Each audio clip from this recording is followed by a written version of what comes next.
If you're trying to load the Battlefield 6 but you're getting the secure boot message, let me show you how to fix it. So in my particular case, my secure boot is disabled. So what you need to do is simply hold down your window key and R, and then you'll get this menu open up here on the left hand side.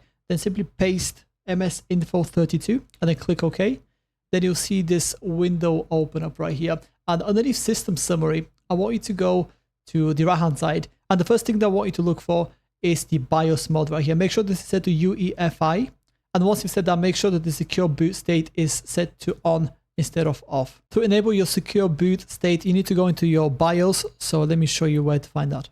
So the first thing you need to do is go ahead and restart your computer and then wait for a similar loading screen that prompts the F2 button. So what you need to do here is go ahead, press F2, and then it'll be put through to your BIOS settings. Now bear in mind that depending on the type of BIOS settings you have, your secure boot option might be in a little bit of a different place compared to mine, but I just want to quickly show you how to enable it in my particular BIOS. So the first thing you need to do is go to your favorites or my favorites on the top and then click on CSM compatibility support module. Then from here, make sure that the launch CSM is disabled and then go ahead and click OK. From here, click on the boot option on the top and then go down to secure boot. From here, make sure that the OS type is set to Windows UEFI mode and then click on key management underneath. After that, go ahead and click on install default secure boot keys and then click OK. And then if you go to your secure boot options, you will see that the secure boot state is now enabled. So from here, just click F10 to save the settings and then click OK. And then your computer will reset once again. Okay, let's give Battlefield 6 a try now and see if the game loads up.